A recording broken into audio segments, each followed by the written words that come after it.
The copper coin felt heavier in Kieran Fallow's palm than it had any right to, considering it represented the last bit of metal currency he owned in this world. But he dropped it into the slaver's grimy hand anyway, and pointed at the sack-covered figure huddled in the corner of the wagon. The slaver, a gap-toothed man with breath that could wilt crops, grinned wide and gestured carelessly toward his merchandise. "That one. You sure, farmer? She is an orc. Mean as a viper and twice as ugly, I would wager. Kept her covered so she would not scare off customers." Kieran did not respond, just moved toward the wagon with his jaw set.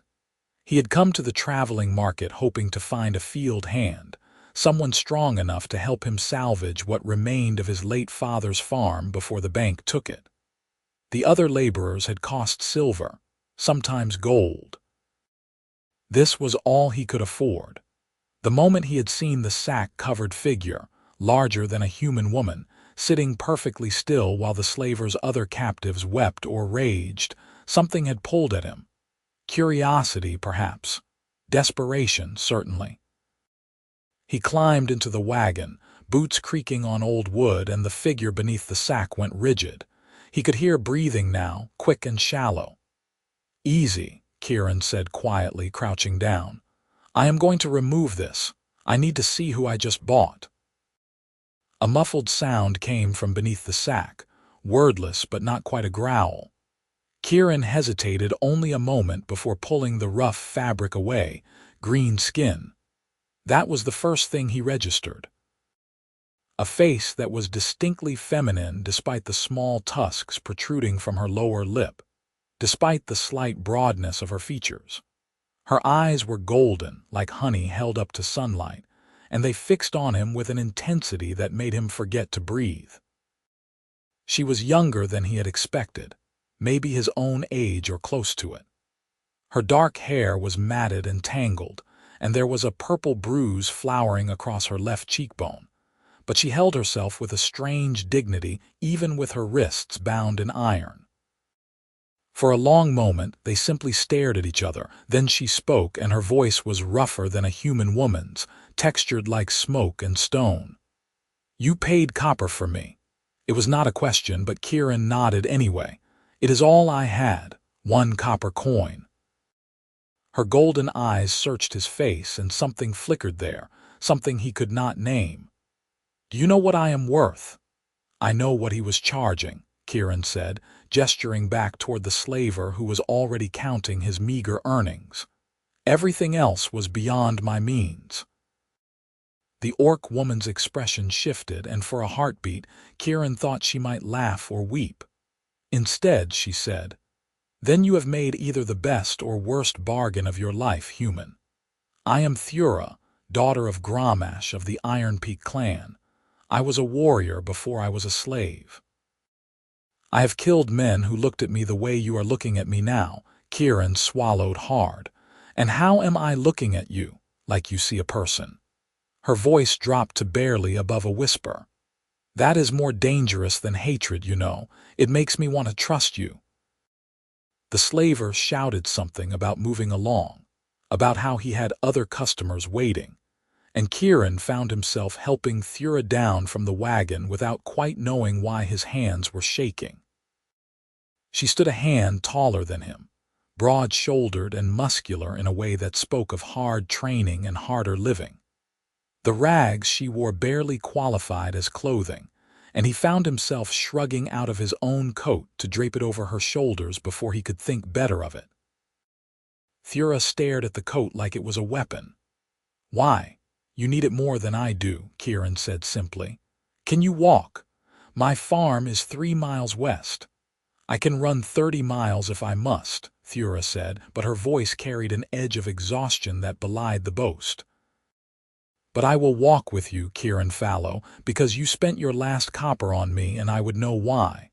He had not told her his name. "How did you?" "The slaver said it when you approached. I listen, even under sacks." She lifted her bound wrists. "These will need removing if you expect me to work." Kieran nodded and pulled out the key the slaver had tossed at him. The manacles opened with a rusty click, and Thura rubbed at her wrists where the skin had been rubbed raw. For a moment, Kieran wondered if she would run, if she would vanish into the forest that bordered the market road and he would never see her again. She could, easily. He had no way to stop her, but Thura simply pulled his coat tighter around herself and started walking west. "Come on, then. Show me this farm worth a single copper coin." The walk took longer than 3 miles should have. Thura's endurance proved less infinite than she claimed, and twice Kieran noticed her stumbling before she caught herself. He did not comment on it, just slowed his pace and pretended to check the position of the sun. Pride radiated off her like heat from a forge, and he suspected pointing out her weakness would earn him nothing but resentment. The Fallow farmstead came into view as the sun began its descent toward the western hills.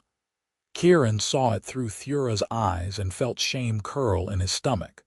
The main house sagged on one side where the foundation had shifted. The barn needed a new roof.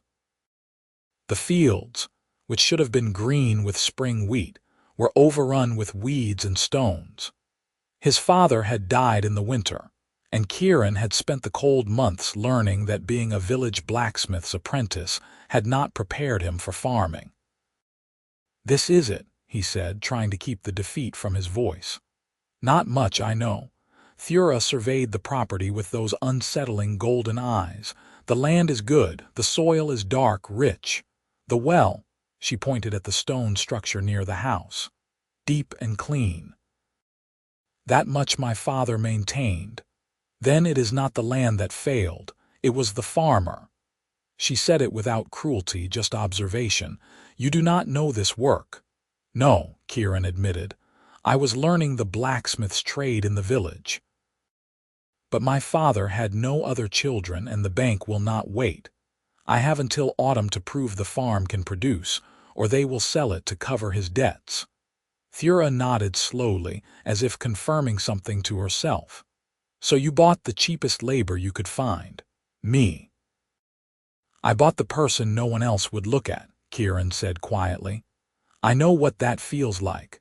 Something in Thura's expression softened just for a moment before she shuddered it away. "Show me where I will sleep, then show me your tools. If I am to save your farm, human, I will need to see what I have to work with." The barn, Kieran explained, was where he had been sleeping since his father died. He could not bear to sleep in the house, in the room where the old man had wasted away coughing blood. Thura could have the house, he said. It was warmer, drier. Thura looked at him like he had grown a second head. "You would give an orc your house. After paying copper for me, you offer me shelter while you sleep with the animals." "The barn is fine," Kieran insisted. "And you are not livestock. You should not sleep in it. I have slept in worse places than barns."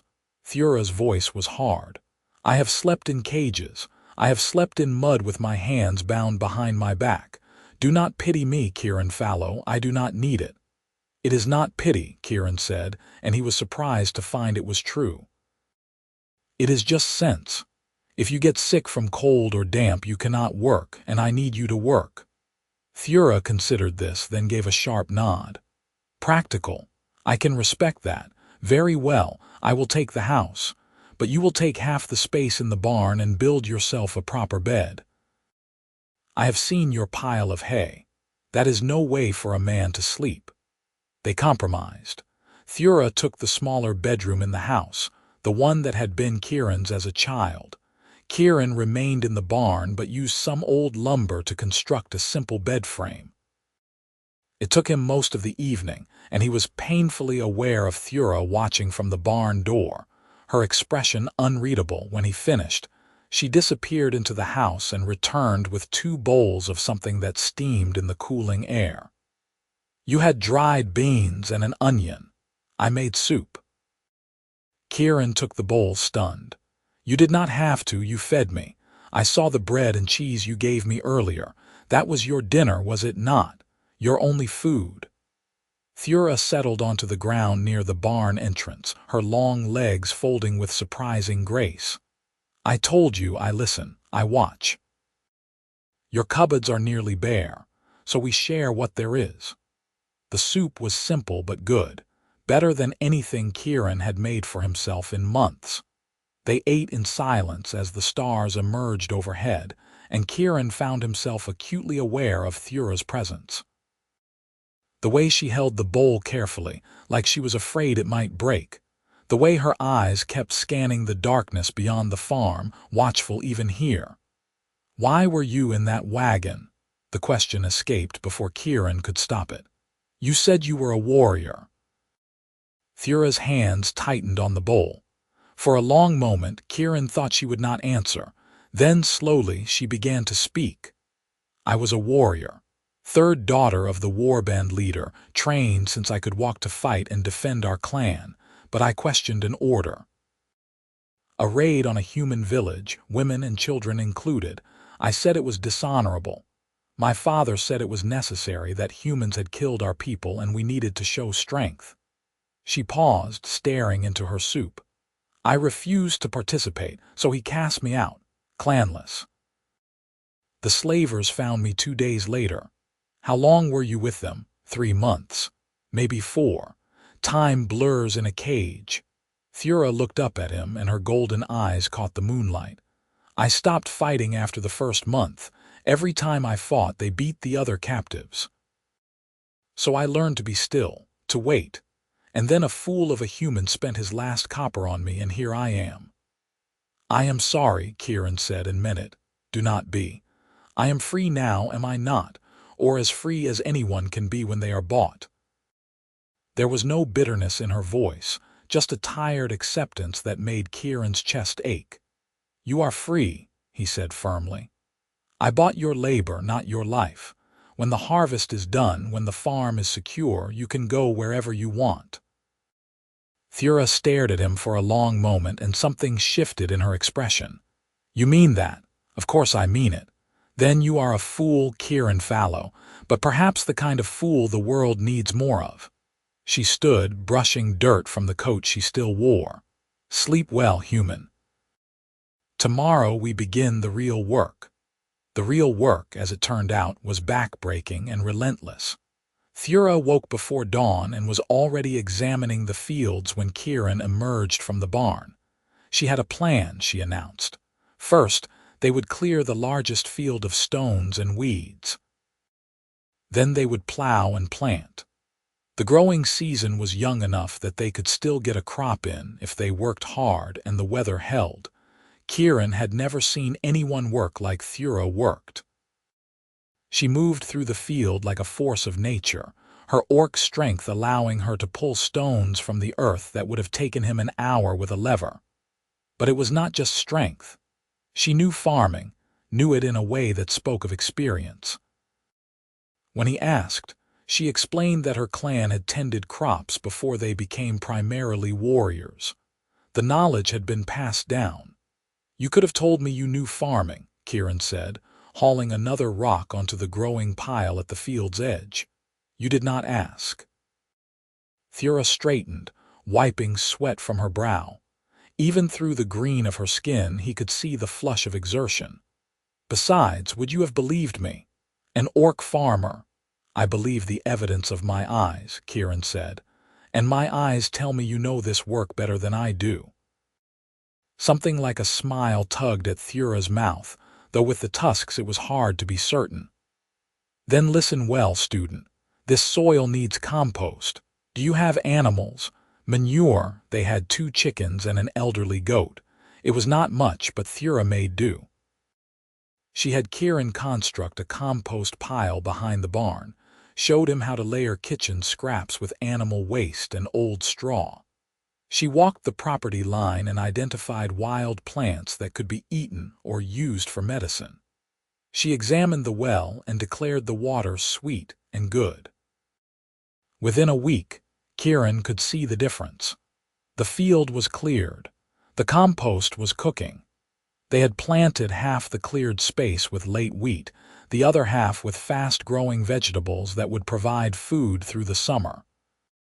Thura had even climbed onto the barn roof and begun patching the worst of the holes, her balance perfect despite the height.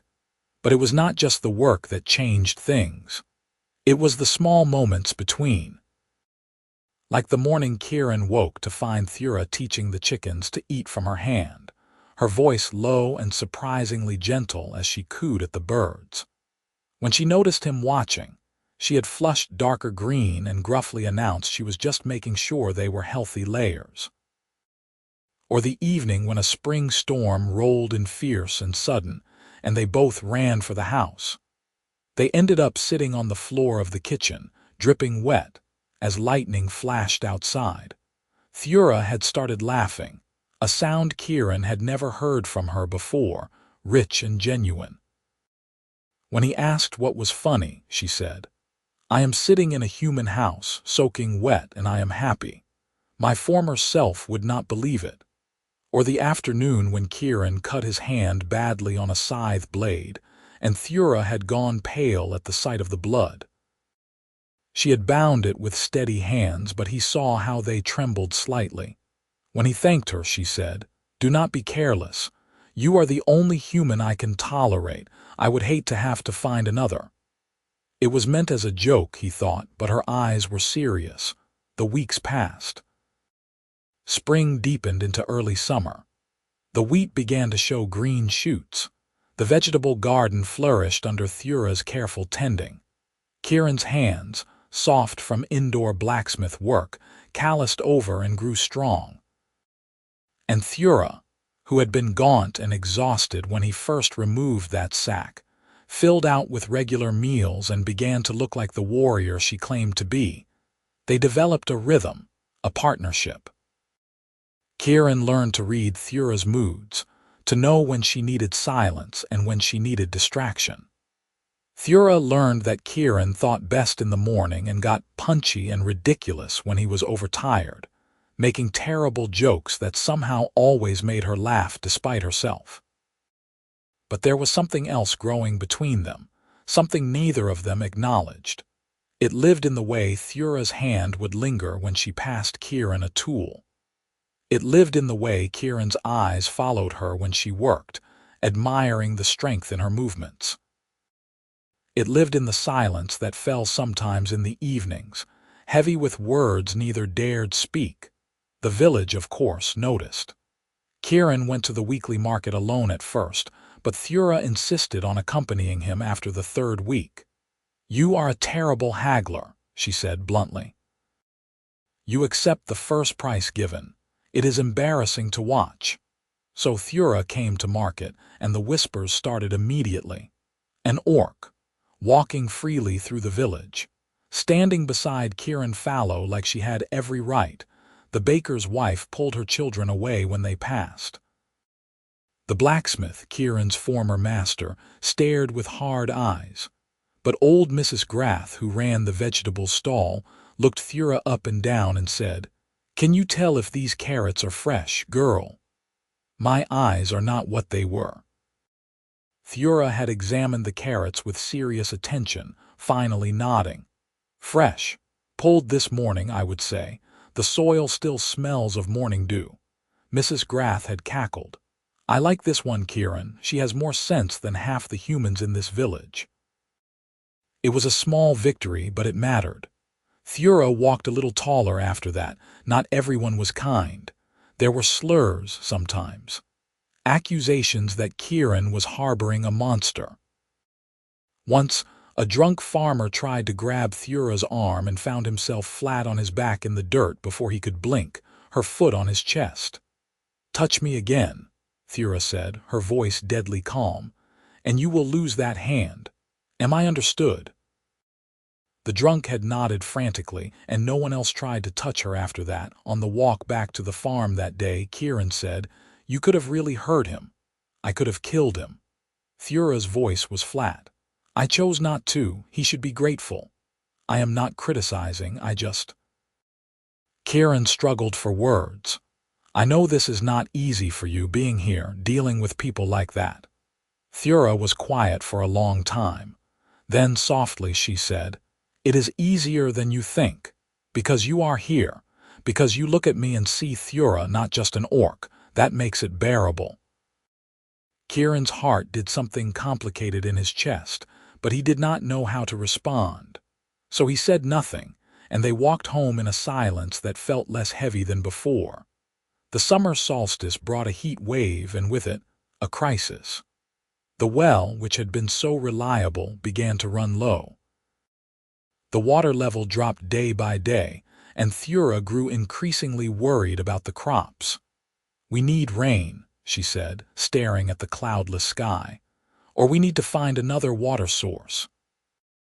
Kieran remembered something then, a childhood memory of his father mentioning a spring somewhere on the eastern property line.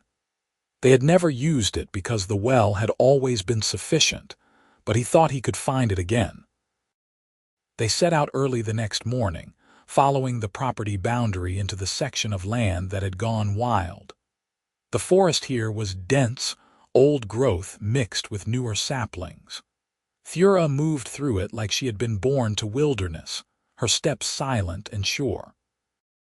Kieran, by contrast, managed to trip over roots 3 times in the first half hour. The third time, Thura caught his arm before he could fall, and they stood frozen for a moment, her hand warm on his skin. "You are a disaster in the woods," she said, but her voice was fond. "I am a disaster most places," Kieran admitted. "I am still not sure how I am managing to keep this farm running." "You are not managing alone." Thura's golden eyes met his. "You have help, very impressive help, I might add." "The most impressive," Kieran agreed, and was rewarded with one of Thura's rare, genuine smiles. They found the spring an hour later, bubbling up from between moss-covered rocks. The water was cold and clear, and Thura tasted it carefully before declaring it good. "We can dig a channel," she said, already planning. "Direct it toward the fields. It will be work, but less work than watching the crops die." They spent the next 3 days digging a channel through the forest and across the field, lining it with stones to prevent erosion. It was brutal work in the heat, and they fell into bed each night too exhausted for anything but sleep. But on the 4th day, water began flowing into the field, and Thura laughed with pure delight at the sight. "We did it," she said, and impulsively grabbed Kieran's hands. "We actually did it." Kieran looked down at their joined hands, green and tan intertwined, and felt something shift in his chest. Thura seemed to realize what she had done and quickly let go, stepping back. "Sorry, do not be sorry." Kieran heard himself say the words before he could think better of it. "I liked it. Holding your hands, I mean."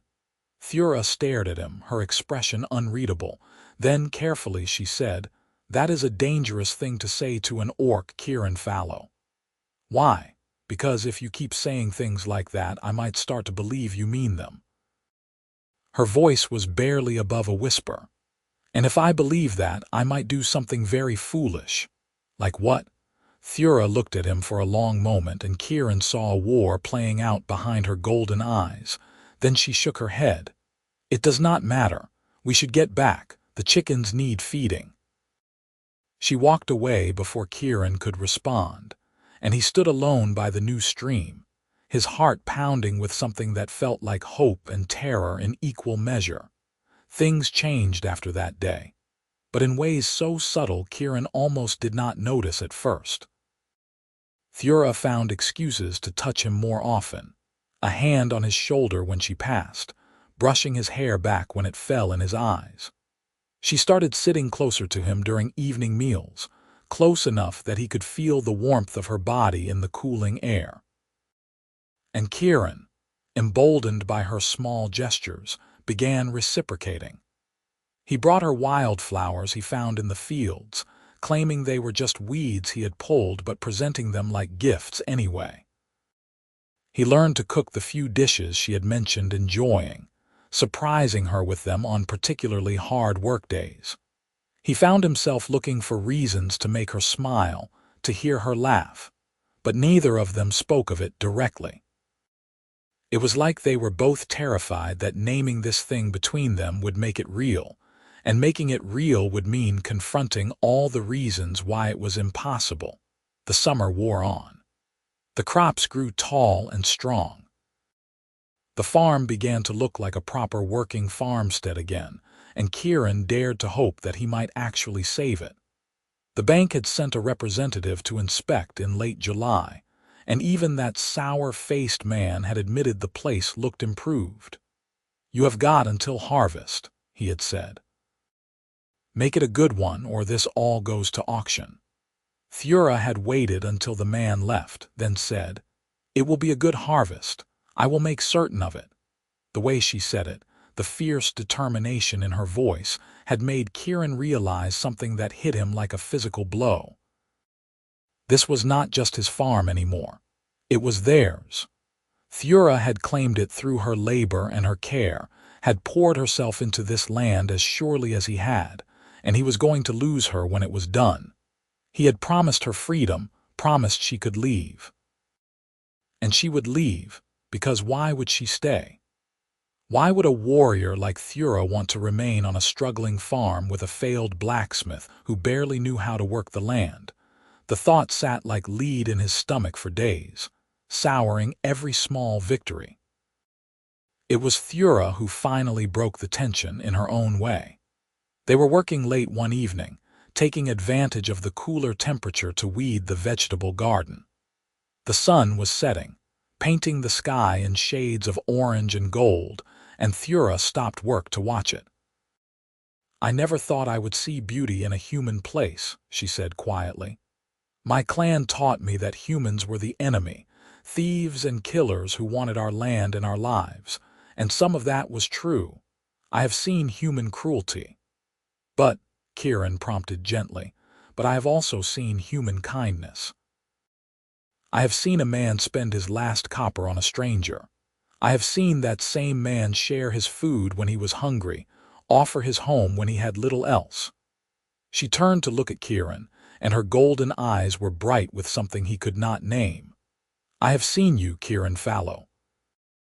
And you have changed everything I thought I knew." Kieran's mouth went dry. "Thura, let me finish." She held up a hand and he fell silent. "When you bought me, you asked if I knew my worth. I have been thinking about that question. For months I have been thinking about it. And I have an answer now." "What is it?" "My worth is not measured in copper or gold. It is not measured in strength or skill in battle. My worth is measured in the way you look at me, like I matter, like I am more than just an orc or a slave or a warrior. You see me, Kieran, the real me. And that is worth more than any treasure in this world." Kieran felt his heart hammering in his chest. "You matter to me, more than the farm, more than anything. I know I should not feel this way. I know there are 100 reasons why it is wrong, but I cannot help it. You are the best thing that has ever happened to me, Thura. You are—" He did not get to finish because Thura closed the distance between them and kissed him.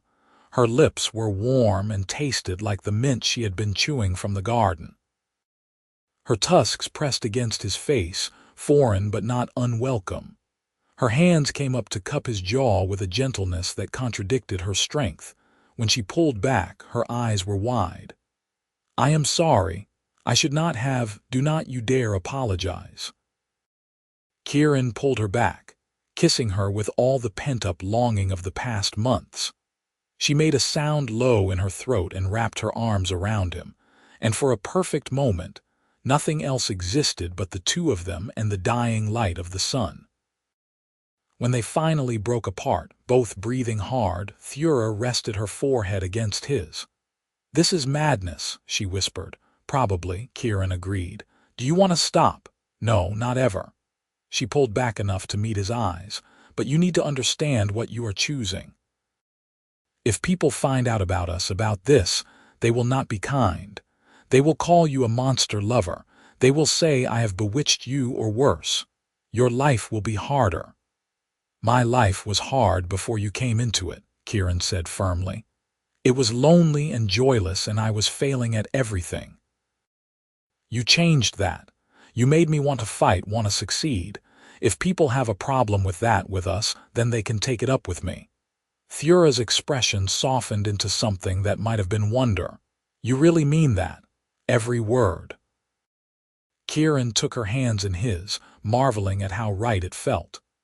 "I do not know what the future holds. I do not know if we will save this farm or if we will lose everything.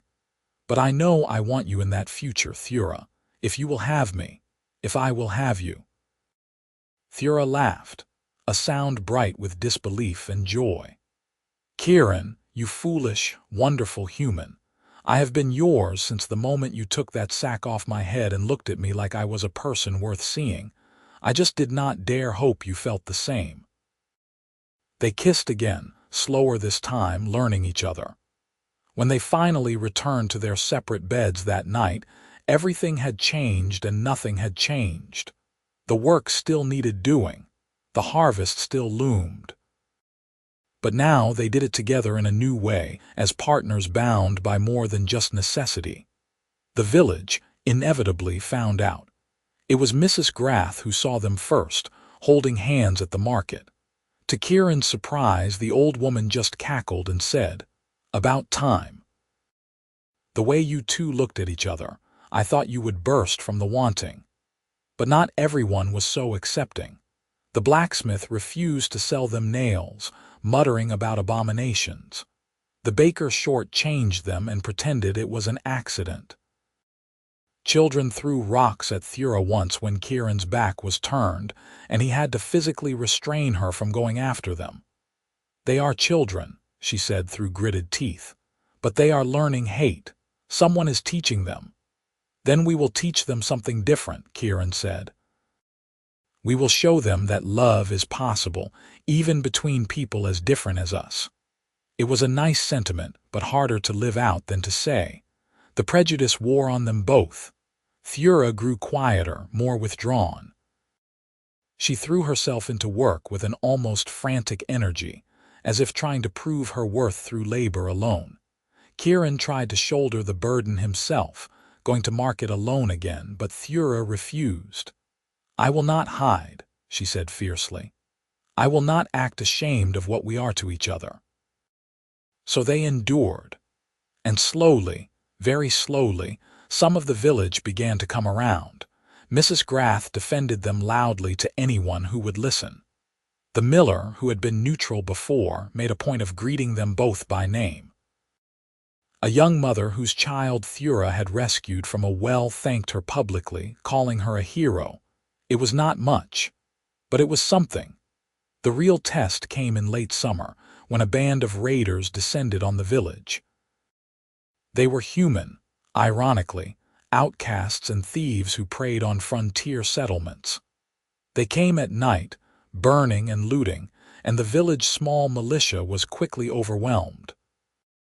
Kieran woke to the smell of smoke and found Thura already up, strapping on makeshift armor she had been constructing in secret from old leather and scrap metal. "What are you doing?" he demanded. "What I was trained to do." Her voice was grim. "Fighting. The village is under attack. Those people hate you. Half of them would celebrate if you died." Thura looked at him steadily. "Half, yes, but not all. And even the ones who hate me do not deserve to be murdered and robbed. Besides," she touched his face gently, "you are one of those people.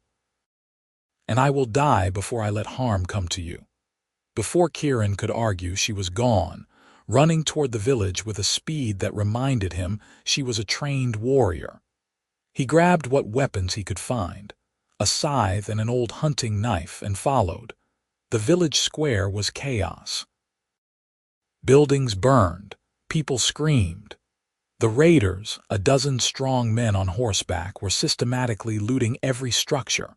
The militia, what was left of it, was pinned down near the well. And then Thura arrived like a storm made flesh. She moved through the raiders with brutal efficiency, her orc strength and training turning her into something terrifying and beautiful. She disarmed one man with a strike that shattered his sword arm. She pulled another from his horse and knocked him unconscious with a single blow. When three came at her at once, She ducked and wove and struck with a precision that spoke of years of practice. Kieran joined the fight, using his scythe to trip horses and his knife to cut saddle straps. He was clumsy compared to Thura, but he was determined. Together, they broke the raiders' momentum. The turning point came when the raider leader, a scarred brute twice Thura's size, decided to make an example of her. He came at her with a massive warhammer, roaring challenges. Thura met him head-on, dodging his wild swings and landing precise strikes to his knees, his ribs, his head. When he finally fell, she stood over him, breathing hard, and looked around at the remaining raiders. "Leave," she said, her voice carrying across the square. "Leave now, or join your leader in the dirt." They left, dragging their wounded with them. The silence that followed was profound. The villagers, those who had hidden and those who had fought, emerged from cover and stared at Thura. She stood in the center of the square, green skin streaked with soot and blood, and waited for judgment. It was the blacksmith who spoke first. He walked forward slowly, then knelt. "I was wrong about you. You saved us. You are a hero." One by one, others came forward. Some knelt. Some simply bowed their heads. Some, like Mrs. Grath, pulled Thura into fierce hugs and refused to let go. Thura looked overwhelmed, her golden eyes bright with unshed tears. When Kieran reached her, she grabbed his hand like a lifeline. "You were right," she whispered. "Love can teach. Even to people who do not want to learn." The village held a celebration 3 days later, after the wounded had been tended and the damage repaired. It was modest, a shared meal in the square with what food could be spared, but it was genuine. Thura was the guest of honor, though she looked desperately uncomfortable with the attention. The mayor, an old man who had been neutral on the question of orcs, stood and raised his cup. "To Thura, daughter of Gramash, defender of our village, may she always find a home here." The cheer that followed was not universal, but it was loud, and when Thura stood to respond, the square fell silent.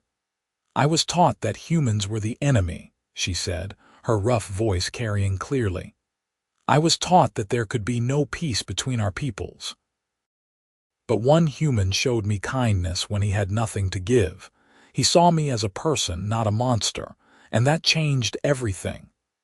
She looked at Kieran, and her expression softened. "So I will defend this village not because you accept me, though some of you do now, and I am grateful for that. I will defend it because it is his home, and anything that matters to Kieran Fallow matters to me." The silence held for a moment, then Mrs. Grath shouted, "Well, are you going to marry the girl or not, Kieran? Make an honest woman of her." Kieran felt his face go red as laughter rippled through the crowd.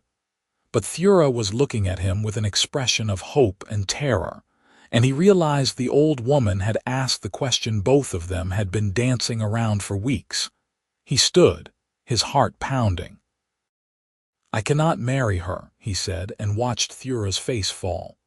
Quickly, before she could misunderstand, he continued, "Because I have not asked her yet. And when I do, I want to do it properly, not in front of a crowd making jokes. I want to do it when it is just us, when I can tell her everything she means to me without an audience." Thura's expression transformed, hope blazing bright in her golden eyes. "Then you had better ask me soon, Kieran Fallow, because I am not a patient woman." The crowd laughed again, but it was a warm sound now. Supportive. They walked home that night under a sky full of stars, holding hands and saying nothing. There was no need for words. Everything important had already been said, but Kieran knew he had to make good on his implied promise. He spent the next week planning, trying to figure out how to properly propose to an orc warrior. Traditional human customs felt wrong, too delicate for someone as strong as Thura. But he wanted it to be special, to be something she would remember. In the end, he decided on simplicity. On a warm evening in early autumn, with the fields golden and heavy with grain ready for harvest, He led Thura to the spot where they had first kissed. "Why are we here?" she asked, though her smile suggested she suspected. Kieran took both her hands in his. "Because this is where I stopped being afraid, where we both stopped being afraid, and I thought it was the right place to ask you something important." Thura's breath caught. "Kieran, let me say this before I lose my nerve." He squeezed her hands gently. "I was drowning before you came into my life, drowning in debt and grief and failure. You saved me, Thura, not just the farm, but me. You made me want to be better, to fight harder, to believe that good things were possible. You are the strongest, bravest, most incredible person I have ever known. And I love you. I love your determination and your kindness and your terrible jokes and the way you sing to the chickens when you think no one is listening. I love all of you, and I want to spend the rest of my life proving to you that you made the right choice when you decided to trust me." He released one of her hands to pull out the ring he had made, hammered from old copper in the forge he had not touched since his apprentice days. It was crude, nothing like the fine jewelry a human woman might expect, but he had engraved it with symbols Thura had taught him, orc words that meant strength and partnership. "Thura, daughter of Gramash, will you marry me?" Thura stared at the ring, then at him, and tears spilled down her green cheeks. "Yes," she said, her voice breaking. "Yes, you ridiculous, wonderful human, I will marry you. I will marry you and help you with this farm and probably save your life a dozen more times because you are a disaster without me." Kieran laughed through his own tears and slipped the ring onto her finger. It fit perfectly. Then Thura was kissing him, and he was kissing her back, and the world narrowed to just the two of them and the promise they had just made. They were married a month later, after the harvest was brought in. The yield had been good, more than good, enough to pay off the bank and secure the farm for another year. The wedding was held on the farm itself, with the village in attendance. The mayor officiated, and Mrs. Grath wept openly, declaring it the most romantic thing she had seen in her 80 years. Thura wore a dress she had made herself, simple green linen that complemented her skin. Kieran wore his best clothes, patched and mended but clean. When they said their vows, speaking promises of partnership and love, there was not a dry eye in the gathering. The celebration afterward was raucous and joyful. People brought food and drink, gifts for the new couple. The blacksmith gave them a set of fine tools, apologizing again for his earlier prejudice. The baker brought a cake decorated with wildflowers. Children, the same ones who had thrown rocks, gave them a chickens they had raised themselves, a symbol of new beginnings. As the sun set and the party continued, Kieran and Thura slipped away to the house. Their house now, truly. They stood in the kitchen where they had eaten so many meals together, and Thura pulled him close. "I never thought I would have this," she said softly. "A home, a partner, a future that was not just about survival." "I never thought I would deserve someone like you," Kieran replied. "But I am going to spend every day trying to be worthy of the gift you have given me." "What gift?" "Your trust, your love, you." He kissed her forehead gently. "You saved me, Thura, in every way a person can be saved." "Then we saved each other," Thura said, "because I was lost too, Kieran. Clanless, purposeless, waiting to die or disappear. And then a fool of a farmer spent his last copper on me and gave me a reason to live again." They held each other as the sounds of the celebration drifted through the windows, as the stars emerged overhead, as the first cool breeze of autumn whispered through the fields. And Kieran thought about that day in the market, about the sack-covered figure he had bought on impulse and desperation, about the moment those golden eyes had first met his, 1 copper. That was all it had cost. 1 single copper coin, his last piece of currency in the world. And in return, he had gotten everything: a partner, a love, a future bright with possibility. The next morning they woke early as always. There was work to be done, as there always would be on a farm, but now they did it together, truly together, as husband and wife. Thura sang as she fed the chickens, her rough voice carrying across the yard. Kieran repaired a fence post and watched her, still marveling that this incredible woman had chosen him. Over the following weeks and months, they settled into married life. Thura continued to shock the village with her skills, not just in farming but in a dozen other areas. She was an excellent tracker, providing game for the winter stores. She knew healing herbs and helped tend the sick when the winter coughs came. She trained some of the younger villagers in self-defense, determined that the village would not be caught unprepared again. Kieran, for his part, returned to the forge part-time.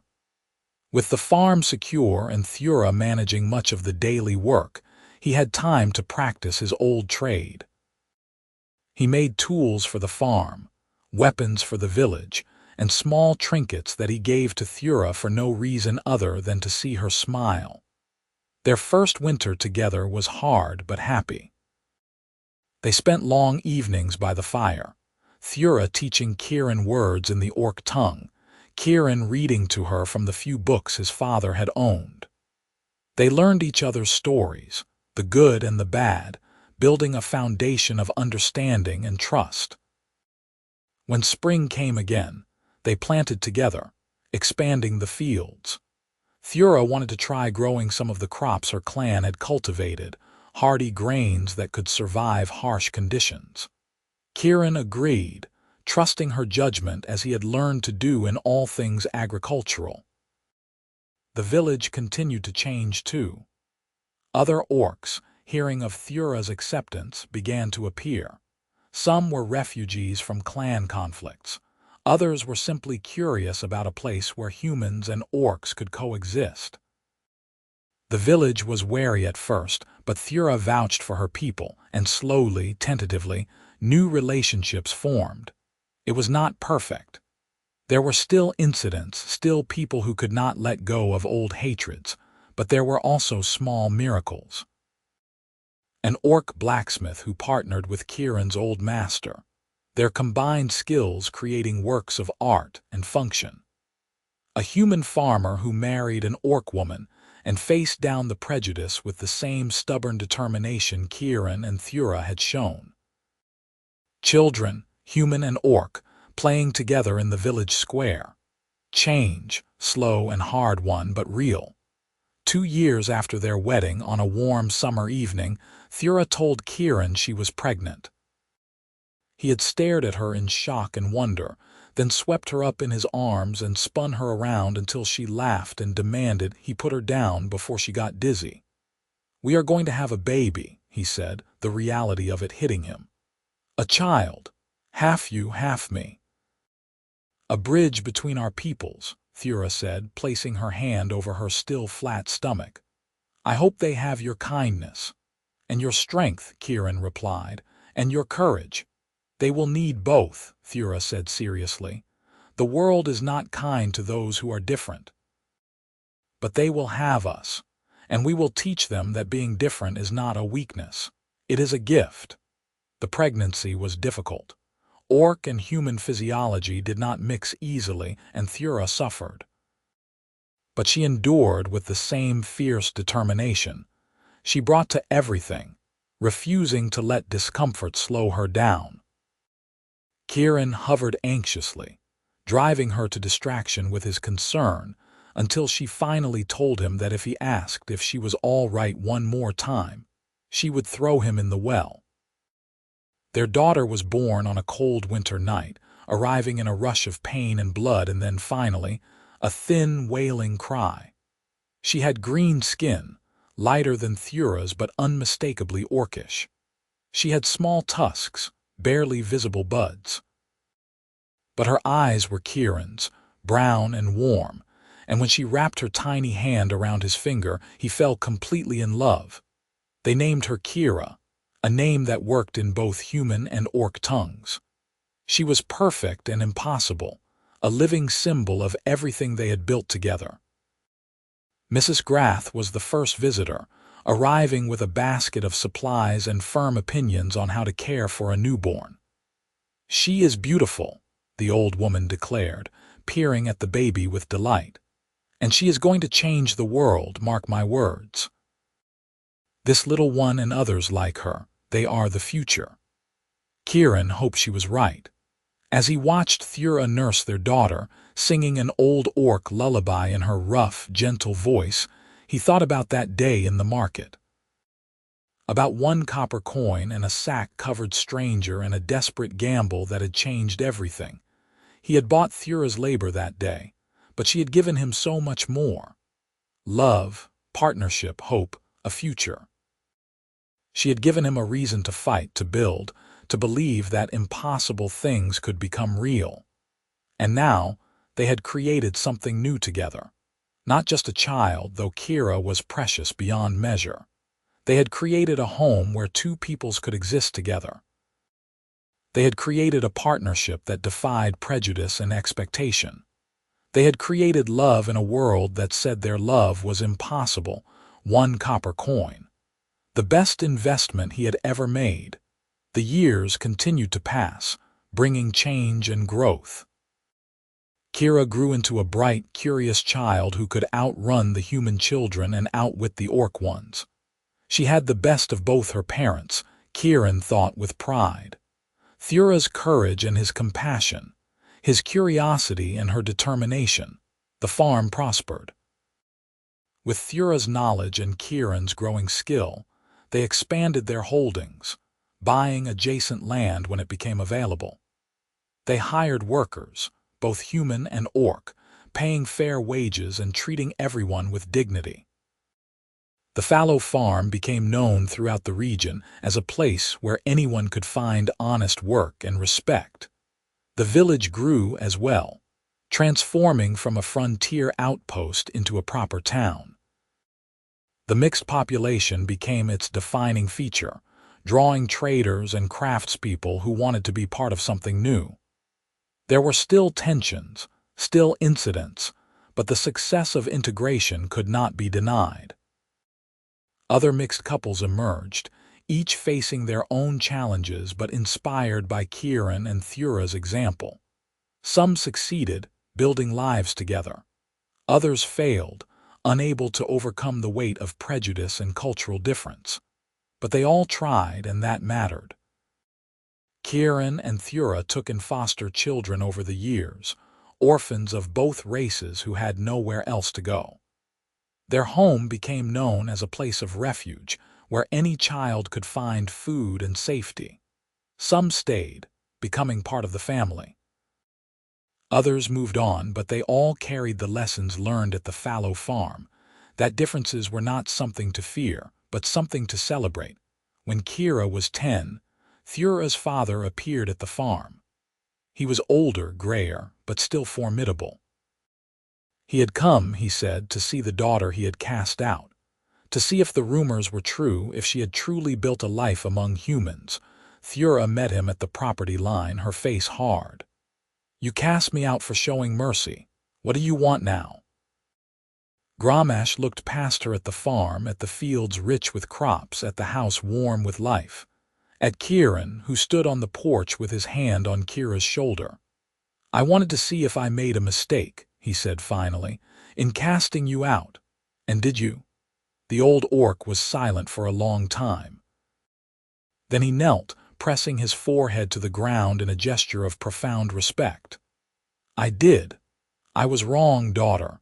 I let fear and pride blind me to what was possible. You have built something here, something I did not think could exist. Forgiveness between our peoples. Peace. I wronged you, and I wronged myself by losing you." Thura stared at her father, and Kieran saw the war playing out on her face. Anger and hurt, yes, but also longing. She had loved her father once before ideology came between them. Finally, she spoke. "You cannot undo the past. You cannot give me back the years I spent alone, the time in the slaver's cage. But she paused, glancing back at Kieran, who nodded encouragingly. But you can know your granddaughter, you can see what I have built, and if you truly wish to make amends, you can help me build more. Help me create a world where no one has to choose between honor and mercy. Gramash rose, and there were tears in his eyes. I would be honored. The reconciliation was not easy or quick. There were arguments and setbacks, moments when old wounds reopened. But slowly, painfully, Thura and her father rebuilt their relationship. Gramash became a regular visitor to the farm, teaching Kira orc traditions and stories. He also became an ambassador of sorts, speaking to other clans about what he had seen, about the possibility of peace. Not all listened. Some called him a traitor, a human lover.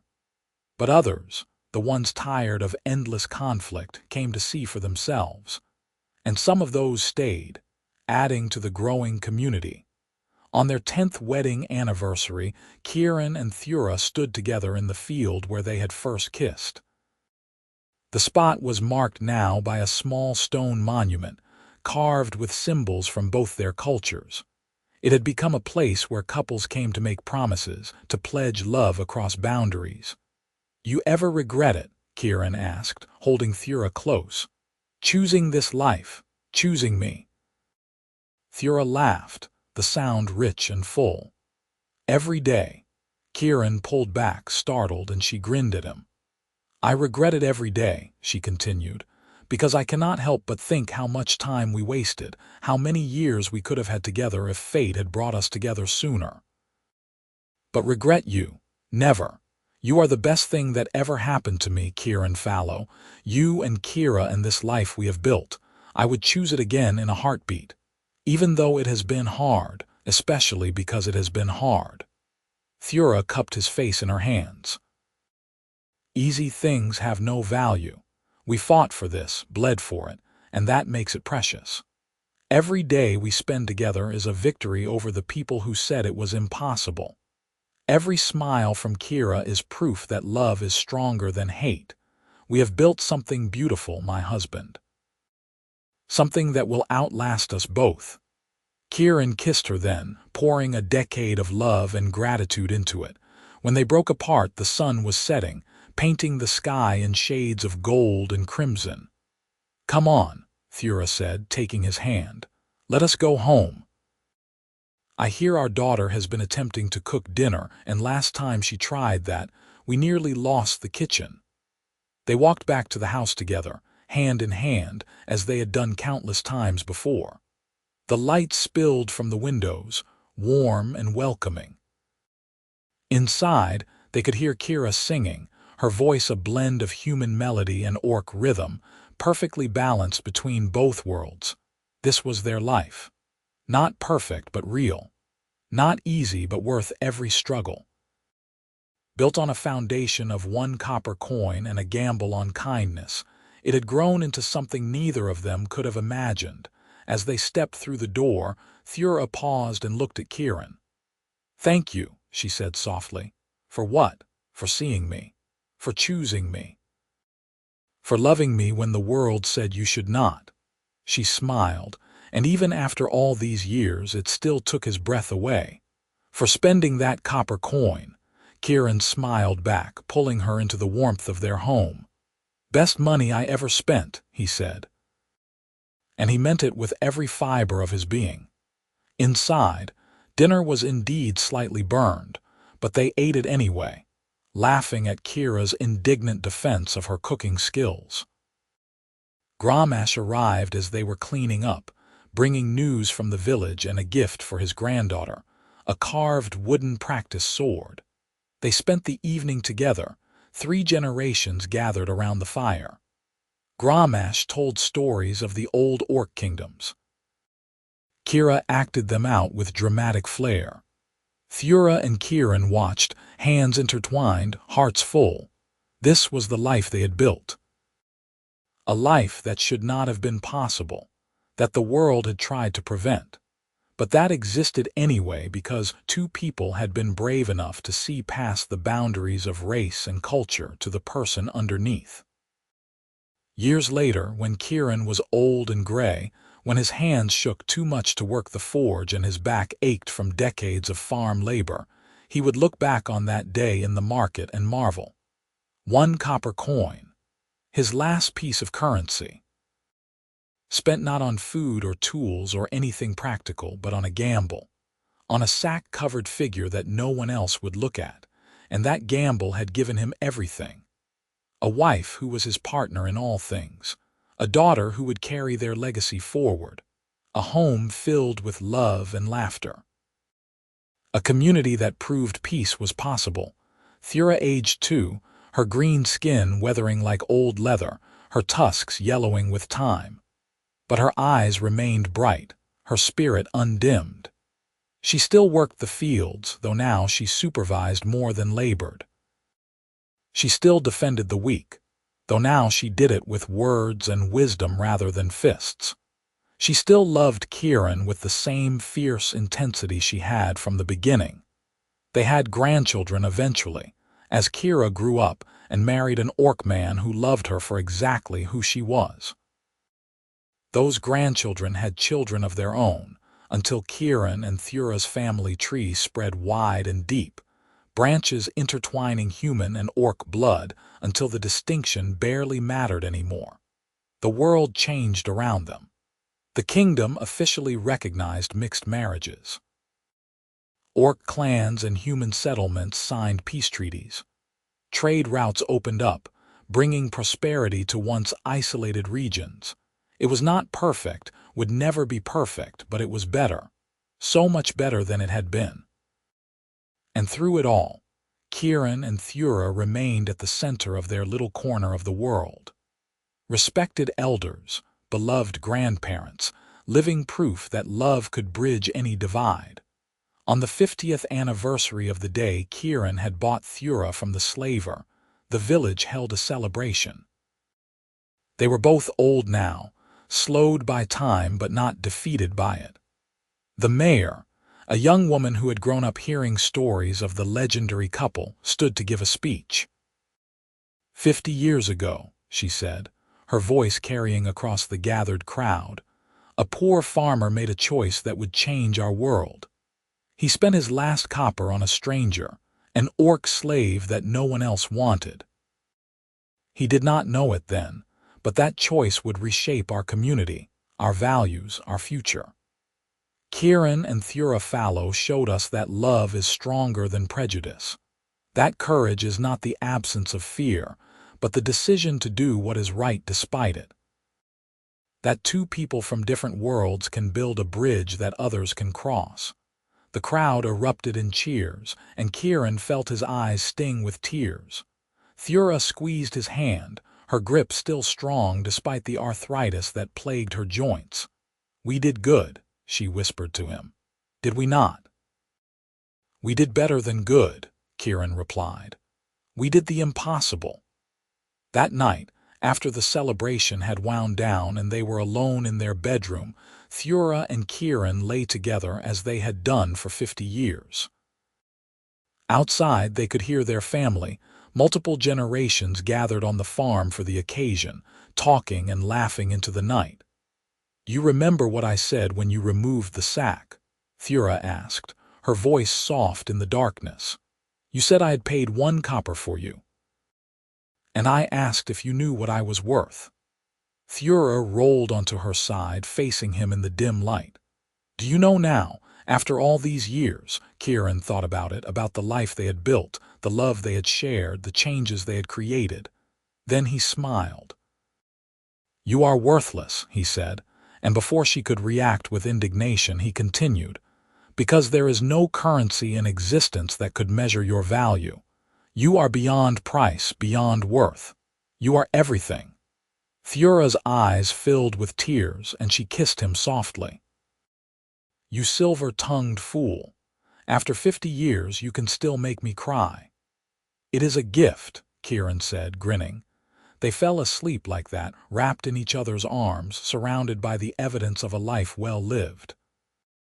And if their breathing was slower than it once was, if their hearts beat with less vigor, it did not matter. They had lived fully, loved deeply, and left the world better than they had found it. That was enough. That was everything.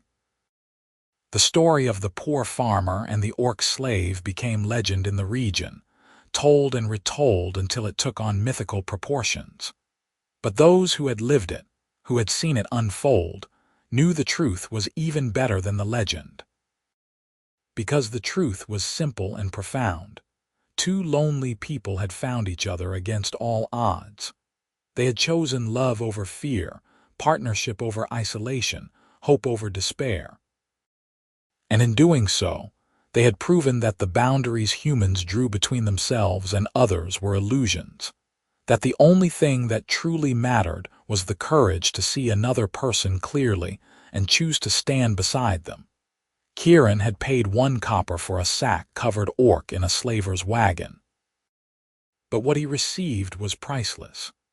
A love that would last a lifetime, a partner who would walk beside him through every joy and sorrow, and the knowledge that even the smallest act of kindness could change the world.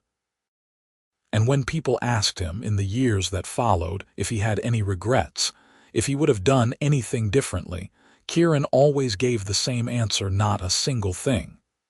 Every moment, every struggle, every triumph, it all led to her, and that makes it all worthwhile. Thura, when asked the same question, would smile with her tusked grin and say, "I regret nothing, except maybe some of Kieran's cooking in those early years. That man could burn water." And they would laugh together, the sound of their joy echoing across the fields they had worked together, the home they had built together, the life they had created together. 1 copper coin, 2 lives, infinite possibilities. That was the true story of Kieran Fallow and Thura of the Iron Peak clan, the farmer and the warrior, the human and the orc, the 2 souls who proved that love knows no boundaries.